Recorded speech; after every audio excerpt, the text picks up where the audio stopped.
Hello friends, welcome back to the channel. If you're new here, welcome. My name is Trina, and in today's video, it is going to be my quarter 1 reading wrap-up. So every book that I have read or listened to in the months of January to March 2024. So to start off this video, I do want to quickly mention that I do have a goal of 20 books to read in 2024, and I'm very much happy to say that this quarter 1 actually I read 10 books. So that brings me to half of my reading goal for 2024. I actually started off as a reader when I was like teenager. Teenage years was probably like around high school. It is when a lot of like YA stuff has been booming, like the year of like Percy Jackson series, Hunger Games, Divergent series, Twilight, I guess, those years. And as like a young girl with a lot of friends that are also like very much bookish, I do have a bunch of books that I love to read, to borrow, and like share with my friends. And ever since I graduated high school, I toned down a bit when it comes to my reading because I have been busy with the readings that are part of my course. And I did take like literature as one of my subjects, and we only read like classic literature there. I also like mythology, and that's basically the extent of my reading when I was younger. And come the time when I graduated college, I haven't been really reading much. But 2023 came around last year, and I have been watching a bunch of booktubers in my like bored hours, and I wanted to try it out again to see if I'm able to read. And I did start reading 2023 and probably finished like 5 to 6 books, which was already a big thing for me since I do watch a lot of anime and do watch a lot of movies. I don't feel like I have the time to insert another type of like material to my hobbies. But here we are, 2024, with the goal of 20 books. So I do have physical books. I do have digital copies that I finished reading for quarter 1, and I do have one audiobook that I did listen to and thoroughly enjoyed. So I'm going to talk about this in like the order of me reading it. I do have my reading journal here at its side. This is a Vico Steno notebook that I turned into a reading journal, and well, here are my TBR. The books that I'm still looking to get and I'm interested in. These are like the book tokens that I have. I found this with JD Ray Reads, I believe. Did not research where it really came from, but the basis of this book tokens is that I am going to read like 2 books that are physical books, part of my physical books, or 4 of my electronic digital copies in order to merit me 1 token, which allows me to buy a book. That is basically the long and short of what book tokens are. And I do put a check if whether or not I bought a book for that specific token. And as you can see here, I do have a debt. I have a token debt of 2 because I have bought 5 books this month. I even surprised myself that I bought extra books, but it was like perfect timing anyway to be there to buy the book. And I have finished one of the book that I have bought that exceeded the book token allowance. So yeah, it's fine. And these are like my annotations, or like my symbols rather. Whether it is if it's physical, then it's warm colors of reds, pinks, oranges, and yellow.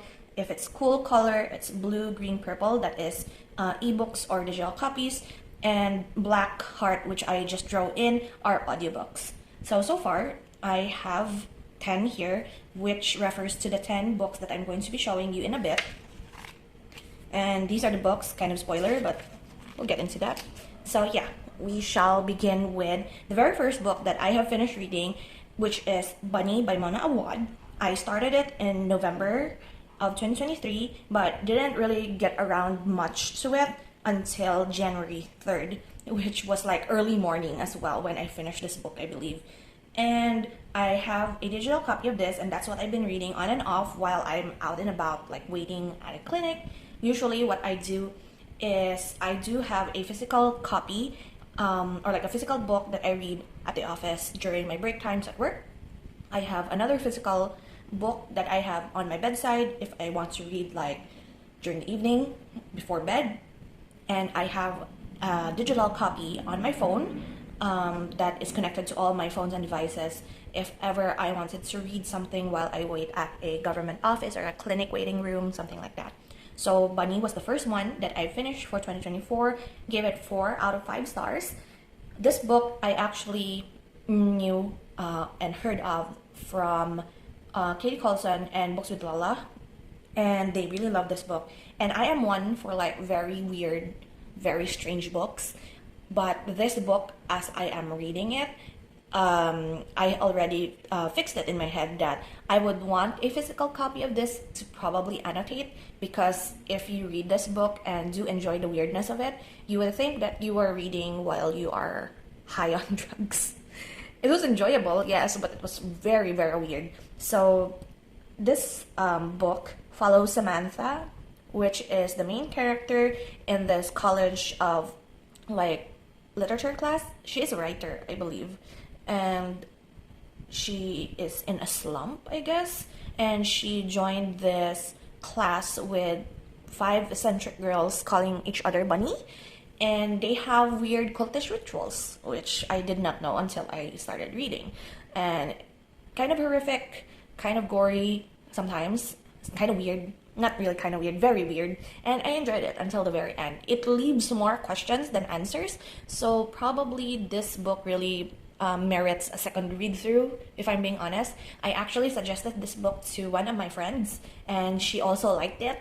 I don't think she has finished it yet because she is pacing herself and trying to understand each chapter before proceeding, but there are a lot of WTF moments in this book, so fair warning, it's quite mature, it's quite weird in a cultish sense, and yeah, 4 out of 5 stars. It's still high, still enjoyed it, but maybe just allow me to read it again, maybe sometime in the future, maybe probably physically, hopefully, because I do want to annotate a book of Bunny. Next, we proceed to, so that's just one book that I've read in January. On the month of February, I finished 2 books. One is also a digital copy, which is The End of Men by Christina Sweeney Bard. This is my first 5-star of 2024. Started on January 8th and finished on February 3rd. And it took me a month to finish reading it, but I do enjoy a good medical horror or like medical dystopian type of book. So if you don't know me and have not really heard me talking about this, but my favorite genre of all time I have discovered is either crime scene investigation, so police detective crime scene murder mysteries, thrillers, and gothic horror, specifically anything when it comes to like medicine and the horrors of the medical field. That is probably one of like the genres that I find that I give 5 stars a lot. Last year, when I started to come back to reading, favorite book of 2023 was also gothic horror, which is Leech by Hiran Innes. It is about like a virus, I guess, that transferring from one body to another, or rather a parasite, not a virus. This one is a virus. The End of Men is about a virus that is spreading throughout the world, and it only affected men, and it led to the extinction of the male race, which led to like females having to fill in the shoes of the men who have died. A lot of businesses got bankrupt, a lot of jobs have been shifted from men to women leaders, and a lot of it is like commentary on whether or not women can fill in the shoes of men and do their job, which actually shows that women are capable of doing men's jobs. That is the long and short of it. But it also touches on different issues like sexuality, romance, glass ceilings, different issues with regards to like women being incapable of doing something like this, and it is a commentary on that. And it's more so of like the social issues rather than just the virus. But yeah, I really enjoyed it, and it's something that I do recommend as long as you're not very much queasy when it comes to medical horrors and medical terms. And the second book that I've finished for the month of February is Hour of the Red God, and I do have a physical book of that, physical copy, which is this one. And I did not annotate in this because I don't know. I don't really enjoy it that much. I gave it a 3 star. Supposedly 2.75 there, but 3 star because of the cow pile method, which gave me a definitive 3 star rating for this. It took me only 2 days to read, actually. Or 1 day rather. Started on the 25th of February and finished on the 26th, which is just the next day. This is about a sort of mystery as well, with regards to a prostitute that was killed, and just because of this one prostitute, a lot of issues with like the rich people of Kenya, like the rich and the powerful, very political and also very religious in nature. A lot of secrets came out, and it is during like the political unrest during the election period in Nairobi, Kenya. And they say that it is the hour of the red god, because the red god is the Maasai's belief of a god who breeds destruction and breeds aggression and hate in the hearts of people, something like that. So yeah, it's fine. It's an okay book for me, but it's not really the detective murder mystery story that I'm looking for. It has themes of course, politics, religion being something of a cultish group rather than a belief system, and also abortions, child trafficking, something like that. So 3 out of 5 for the first physical book that I have. And we now proceed to all of the books that I have finished in the month of March, which is, I believe, 7 books. The first one being The Silver Locomotive Mystery. I do have a physical copy of that. This is one of the books that I have just bought when I took myself out on a solo date, and like after Valentine's Day. And this is also a like murder mystery with a little bit of theft. I gave this a 4 out of 5 stars. Started in February 27 and finished March 3rd. This is the book that I have been reading at the office. That's why it took me a little bit of time, even though the font is quite big, or like the spacing rather is quite big. There are a lot of plot twists to this book. It is about a silver made locomotive coffee pot, which was commissioned by a very wealthy nobleman for his wife, and it got stolen, and the supposed carrier, which is the apprentice of the silversmith who made the teapot or coffee pot, died, and nobody knows where the killer is, who the killer is, whatever. And that's just the mystery to that. Like, it's a whodunit sort of detective story, set in early 80s, I believe, England. And yeah, it's very British, very fun, and I do like the plot twist to it. That's why I gave it a 4 out of 5 star. It feels sort of like classic sort of murder mystery. Not like, it's not really necessarily cozy, but it's almost cozy enough and not really the thriller type of mystery. So 4 out of 5 for that. Next we have here is another digital copy, The Last House on Needless Street. Now, this is the second 5-star that I gave for 2024. I started at the 5th of March and then finished it at the 9th of March. And I really, really, really, really, really love this. I think I saw this book just as a suggestion on Goodreads for me. And this is also a gothic horror sort of situation. Like gothic horror murder mystery. So both things that I actually love. So it is about a perspective of like the supposed suspect that kidnapped a girl in this neighborhood, the perspective of the sister of the girl, and the perspective of the suspect's cat. And it's like a third person looking into like the life of this guy. And this suspect, they like find him suspicious just because he has a mental disorder. And as you read through the book, you would find the missing pieces of that murder or like kidnapping case, who really did the kidnapping and such. And it's actually quite amazing how everything fits together. Like in the first few chapters, you would question and you would really believe that he had something to do with it because he's acting very suspiciously. He's very weird. The cat is weird. The different perspectives are weird. And then once you reach the very end, you would start to piece together all of these perspectives to corroborate and create one big narrative that happened all those years ago, probably 10 years ago from the present time in this book. And yeah, there are still trigger warnings to like abuse and also medical stuff like needles, experimentations, such and such. So yeah, very gothic horror, but it leans more to like the ending being very wholesome. It's still kind of like, if you're not into medical stuff, then I suggest you don't read this. But if you're okay with that and not being very queasy with blood and gore, I really highly recommend this book. Next we have here is another physical copy. This is the other one that I've been reading in the office and finished. And I really couldn't put down this book, actually. It is another murder mystery, serial murder case. The Dead Room by Chris Mooney started at the 3rd of March and then ended at the 20th of March. 4 out of 5 star. I gave this a 4 out of 5 star simply because I do not find that the romance in this book is necessary. So this book, it is about these people that have been tortured to death in their houses, like a home invasion sort of situation. However, all of the suspects are like off the radar because they are supposed to be dead, which is not a spoiler. I do believe that it is part of the synopsis here at the back. And then all of these characters that have been tortured or died are like somehow related to the Irish Mafia, which is the whole premise of this book.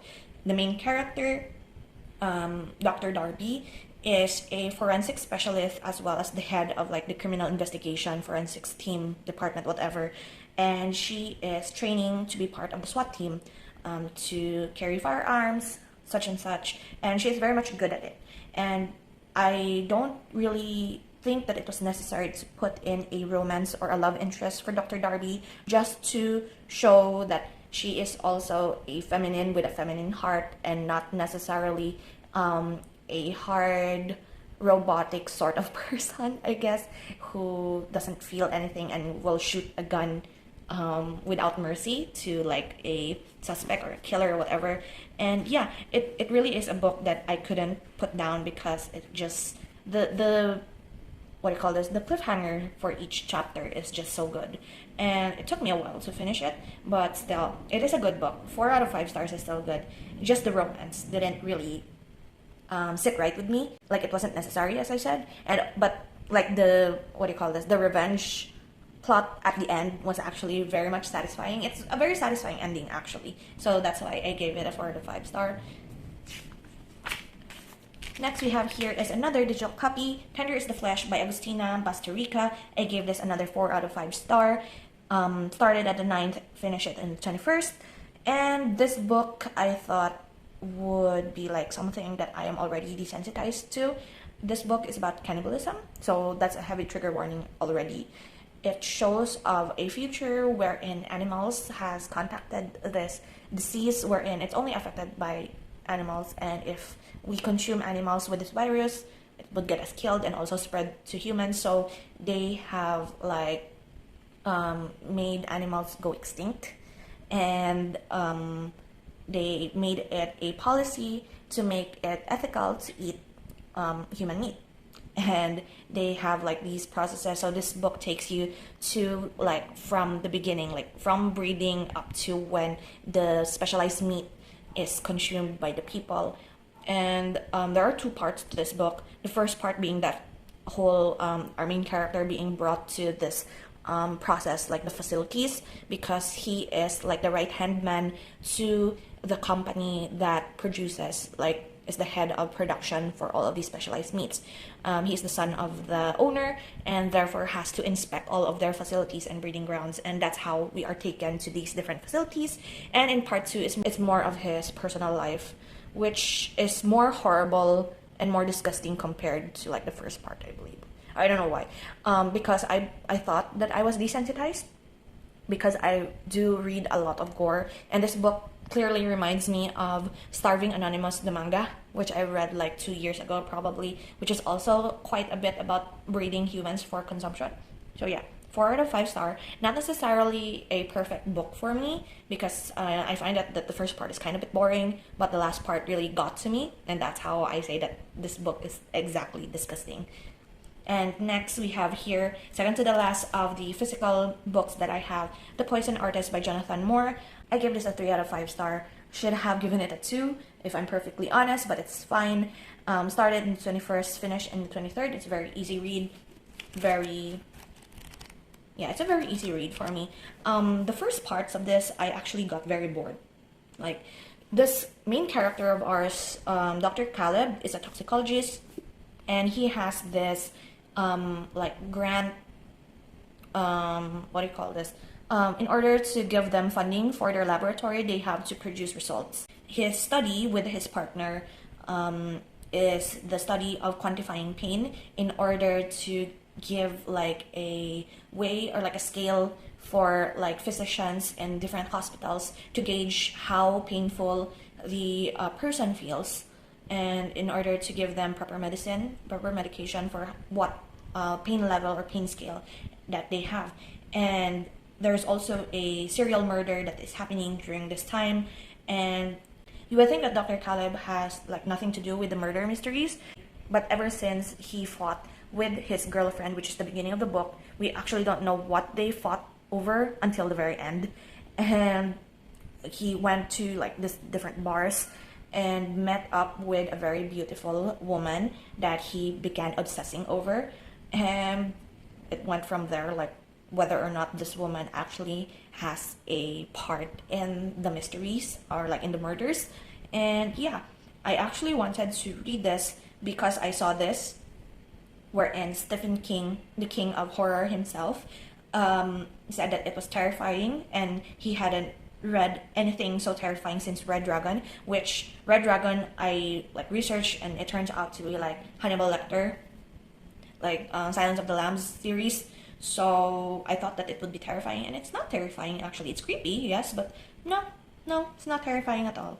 So it kind of reminds me of, if you have seen the animated movie Le Portrait de Petite Cosette, then it's already a spoiler. But if you haven't seen that movie, then it is that. So I won't really talk about much for that anymore, other than it wasn't terrifying at all. It was just creepy.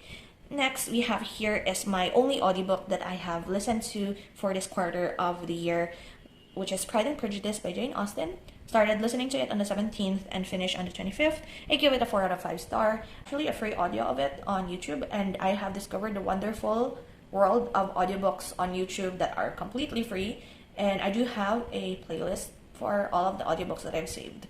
And knowing that next week I will probably have a eye operation coming up, I have saved a bunch of audiobooks in order for me to just listen while I recover and not use my eyes.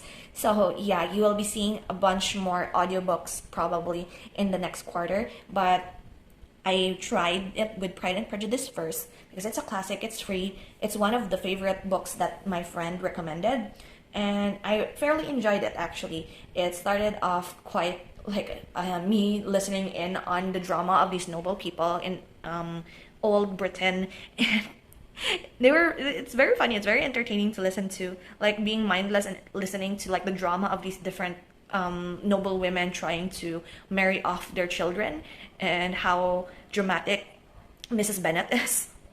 And also I really hated the cousin of Lizzie, Elizabeth Bennet. I really hated her cousin. I also find that Lizzie's interaction with Mr. Darcy is very much entertaining, like their banter and such, until the very end when you can find that they already found feelings for each other and just didn't want to show it, and probably that is why it's called Pride and Prejudice. Like the very classic tales, which is almost similar to like if you watch anime and watch Kaguya-sama Love is War. It's almost like that. And yeah, I really enjoyed it. I find it very adorable, find it very weird, and also get frustrated with Lydia Bennet. so many drama when it comes to like this British noble family. So yeah, I really enjoyed it. I really would want a physical copy of it. And the very last book that we have here is another classic, but this time I bought it. This is the book that I bought that I wasn't supposed to buy but ended up buying anyway, so this is like part of the book debt, like the book token debt that I had. And it is Oscar Wilde's The Picture of Dorian Gray, which I gave a 5 star. So this is also a horror, psychological horror, but also quite creepy horror vibes. And look at all of those tabs. I really enjoyed tabbing this. I would like to show you what I put in as tabs. So anything, it's kind of a bit of like a similar color scheme actually. I only have like a little bit of tabs. This is gray, this is navy blue. I don't know if it could pick up in the camera, but yeah, anything that I find amusing. The light gray is like everything that I find that is interesting, or like quotes that I like. I do have a little bit of vocabulary here, so it is in the light pink.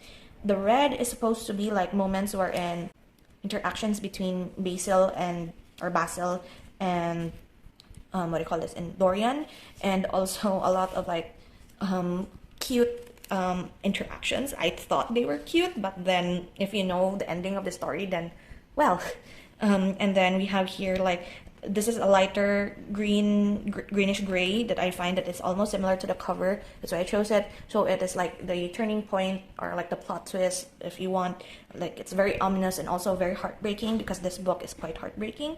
And then I did put a WTF, or very gross. Like, whenever I really hate, okay, I should go from the start. The Picture of Dorian Gray is about it's about a painting done by Basil of Dorian Gray, because Dorian Gray is like the very essence of youth. He is so handsome, so young, and like very innocent looking. And Basil sort of like obsessed over the image of Dorian Gray. He did the painting, and it was his masterpiece. And Dorian was like very jealous of the painting, and it's like it will be forever youthful, and he who is human will eventually grow old and wrinkly and ugly, and he wished that it was the painting that grew old instead of him. So yeah, that is basically what Picture of Dorian Gray is. And I also have used two highlighters. One is gray, of course, which is my main highlights for like different quotes, and then I did put like blue highlights, although we can't really find any of the blue as of the like there. Like, blue highlights are for everything that is relating to the painting, and I did put like a lot of sticky notes here of like my reactions, as well as wrote on the margins and such. And I just had fun annotating this, and it's a very much like an enjoyable experience. So at first I wasn't like, when I was younger, I would not dare to write anything in books. Like, I wanted to keep it as pristine as possible, like library quality sort of situation wherein everything should be neat and clean. And as an adult now, and trying to like have like sticky tabs everywhere, writing on the margins of my reaction, putting sticky notes here and there whenever I have thoughts on a passage, or like reactions to like me hating Lord Henry so much, because this book shows like how beauty is just like surface level, and that it is what the inside that counts, which is very corny and cringy, and I know that. But Lord Henry seen Dorian Gray because he visited Basil the painter, and he started talking about his philosophies, which are, majority of them are wrong and very much toxic, because he is like a man broken because of life being like him being old and ugly and whatever. Like, he does not have beauty, so he has intellect sort of situation. It's so cringy. So I really hate Henry for being a bad influence over Dorian and for ruining him. And basically, he, like Lord Henry, was the one that fanned the flames and just watched the train wreck that he created in Dorian Gray, which is like, I'm so angry, but that is like a good antagonist for a book. So yeah, I really enjoyed this. I do recommend it if you are like into classic literature, of course, arts, and also philosophies, and also a little bit of psychological horror, because that is basically what this is. So yeah, that is all of the 10 books that I have read for quarter one of 2024. And so I have read 5 digital copies and 5 physical, and that is amazing for me actually, to have read 10 in 3 months, 7 in just 1 month. And I decided actually to update you in quarters, because I realized that it's kind of boring if I will like update you every month and only have 1 book for January and 2 books for February. So like, this is going to be a quarterly wrap up situation when it comes to my reading, and hopefully 2024 is going to be my reading year, because basically March is my reading month. And so yeah, thank you so much for hanging out with me today. I hope you enjoyed this video, and I will see you in the next one. So until then guys, take care and bye.